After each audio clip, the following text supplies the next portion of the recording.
What? Yes? A wizard?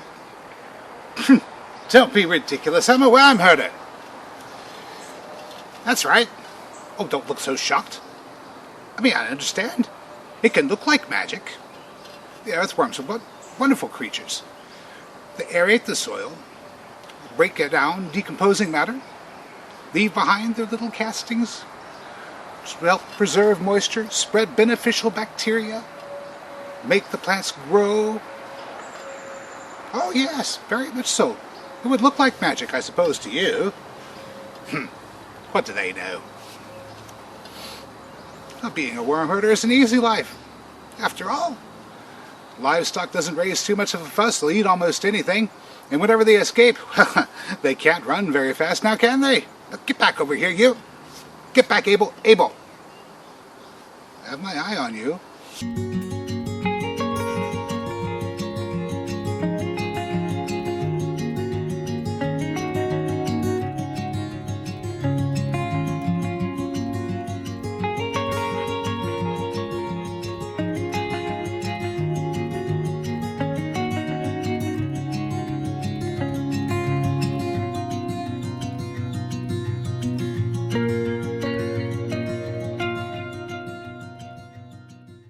Well, alrighty. So it's time once again to feed the worms.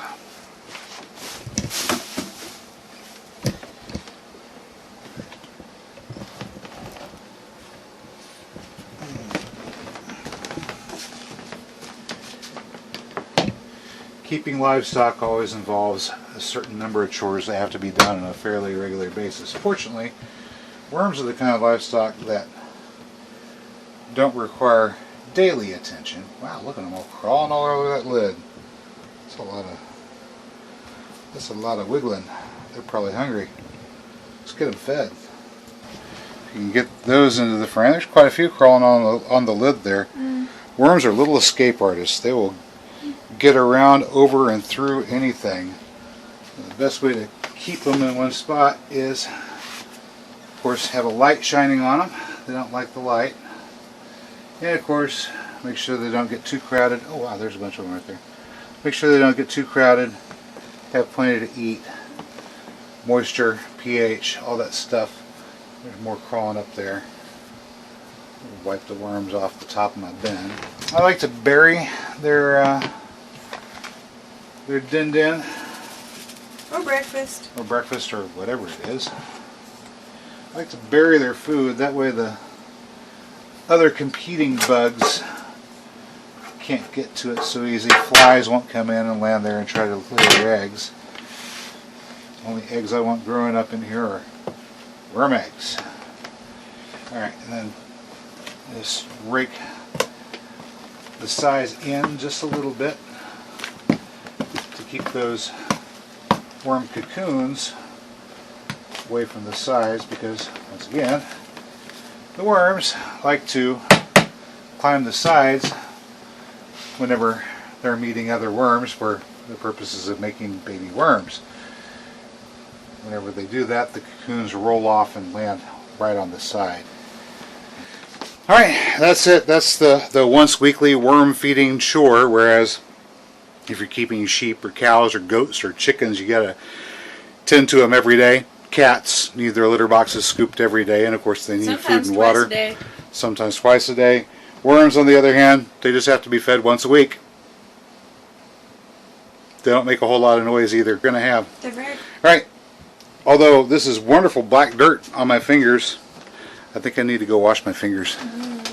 No! And that's it. Oh yes, I know the names of all my worms. Of course I do. There's Abel, and Alfred, and Alice. There's Bernie, Bertram, Beatrice. As you know, organic farming relies on a lot of inputs, including some animal inputs, usually manure. But since I don't have enough space here to have any animals to produce manure, or space to grow the feed to feed those animals, I had to get creative. So this is my livestock. This is a 27-gallon tub containing about 2 pounds worth of earthworms. Now these worms are red wigglers. called Inus fetida, and if we're lucky, we can get a look at some of them. There's one for you right there. And actually, if you look, there's an adult, young adult, and a little baby right next to him. We call these little ones wisps. It's very recently hatched out of an egg cocoon, and these guys are what makes my soil so fertile. They actually make fertilizer for me in the form of their worm castings, and all I have to do is feed them, usually waste material, but since they're in this bed of wood chips, they really like going through it and eating mycelium left over from the fungus that's in the process of decomposing the wood. Alright, let me show you what I pulled out of one handful. There are 1, 2, 3, 4, 5, 6, 7 little egg cocoons. Each one of those is going to produce anywhere from 5 to 7 little tiny worms that we call wisps, the baby worm. And those will be hatching out here in a couple of weeks. Now, I've disturbed these worms a bit, so they're probably not going to come out and play. But today what I'm going to show you is how we feed and take care of them. I do this about once a week. You don't want to feed them more than about once a week, because if you do, the decaying process will outstrip the worm's ability to eat the decaying material, and that can be harmful to the worms. So, give you a view of what we feed them. I've got some coffee filters with coffee grounds here. I'm going to use some of that. I've got, for moisture absorption and to provide a source of grit for the baby worms, some bentonite clay, and I'm just going to go ahead and put that down now.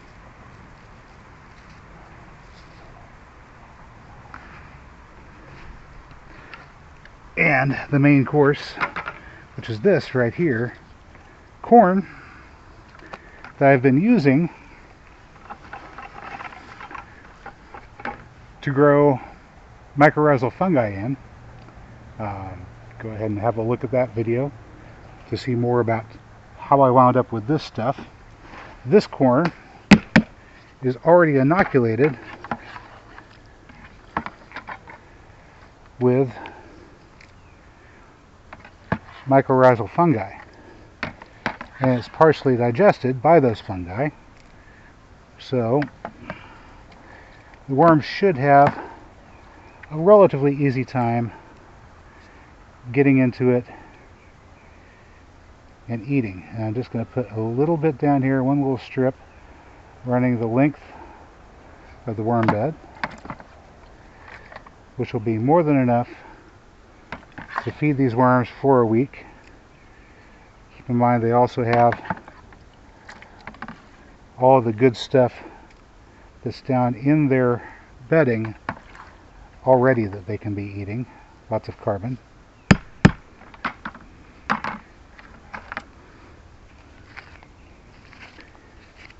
Alright, so that's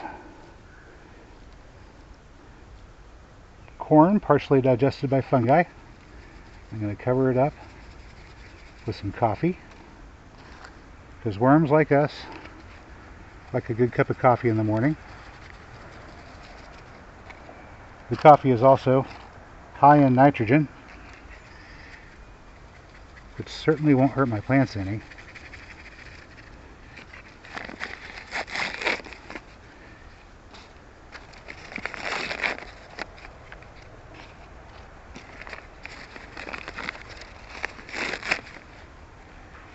To make them feel comfortable about coming out and feeding, I'm just going to put those coffee filters down over that area.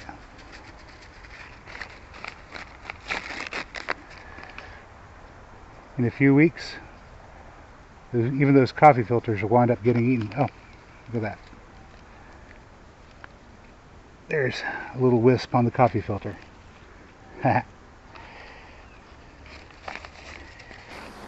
Let's see, over there's Carl and Charlie and Cerise. She's a pretty one. She's a little bit pudgy though. Let's look down in here. Can you see anything? Sorry, what I was recording, I didn't catch that. Yes. Okay, so let's look down in here. What's going on here? Is that one? There's one. Okay. Move some dirt out of the way. What do we got? Oh, look at that. We got some wiggling going on there. There is a lot of little worms right there in that top layer. Lots and lots of them. There's a big one right there. Just trying to get away.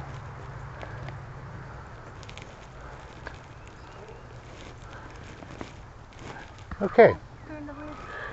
Well, I've got a job for these guys to do, so if you'll pardon me just a moment. There we go. I am going to harvest some of these worms and put them to work. What about the ones from the lid? There's some on the lid? Oh, yeah. If you drop them back in there. Yeah, go ahead. Drop them back in there. Squished. Well, of course, yes, you know. Raising worms is only common sense. Funny thing, common sense. This is an odd little word, common sense. You'd think it was common, more people would have it. You know, I noticed something not too long ago. The clock on the wall in the living room was exactly 6 seconds fast. That keeps perfect time. Never gains a second, never loses a second, but it's 6 seconds fast. And because it's 6 seconds fast, you know what that means? Well, it means even though it keeps perfect time, it's always wrong. Now the clock that I have in the den, that's entirely different. That one is broken. So, the clock in the living room keeps perfect time, it's always wrong, but the one in the den is right twice a day. Go imagine that, will you? Well, hopefully you can get a fairly decent glimpse of this here.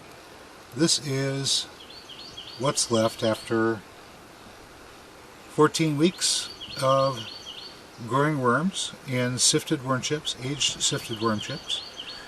There's a little bit of wood left. There's a couple little worms in this little handful. There might be a little worm cocoon or two in there. But, let's see, I hatched one or two.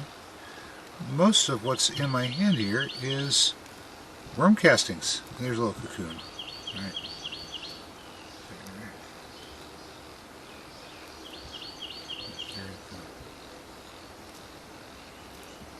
That's the thumbnail. I don't know if you can see that or not. I need to get a camera with autofocus. Alright, so here we have mostly worm castings, a little bit of that wood chip material, some worm cocoons. That's just getting sprinkled over into this mushroom bin. I want to tell you a thing or two about these mushroom bins. I know I featured these in a video previously. But the idea behind these is the mushrooms, oyster and king stropharia mushrooms, will be breaking down the wood chips in these bins. The worms will gobble up the remains of the mushrooms breaking down the wood chips. Meanwhile, we're growing clover and borage in this entire mixture. The clover introduces nitrogen, the borage accumulates potassium. Potassium, nitrogen, there's already a high quantity of phosphorus in here. So potassium, nitrogen, phosphorus, those are your primary fertilizer ingredients. The worms, of course, break everything down into small, very, very tiny, nearly, well, not quite microscopic, but very, very fine particle sizes. And that is fertilizer being made in a very natural and organic way right there in front of us. All I need to do from here on out is add some biochar and some clay to help bind everything together, and this will become some of the finest garden soil that you can ever possibly imagine to find. Well, good people, I hope you enjoyed the video. I hope you enjoyed meeting Cyrus the worm herder. I'll put a little bit more of him at the end. As always, if you found the video entertaining or informative, please hit the like button. Don't forget to leave your comments down below. Subscribe to the channel. Share this video. Bang the notification bells. And good people, I will catch you next time. Well, of course, there's Dana and Daphne. Daniel. Yes, yes.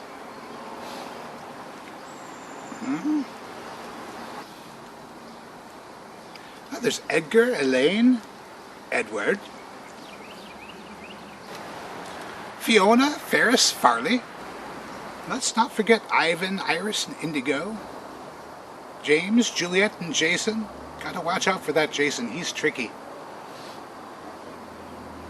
Saw him disguising himself as a gardener the other day. And there's Kevin, Crystal, and Carl, the other Carl. I know, I can't tell the difference between the two of them. They're both Carl to me. There's Lawrence, Loomis, and Lois. Mitchell, Michelle, Michael. I'm not entirely certain. Those might all be the same word.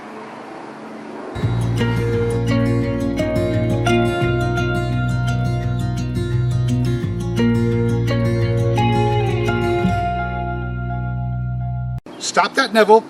I see what you're trying to do there.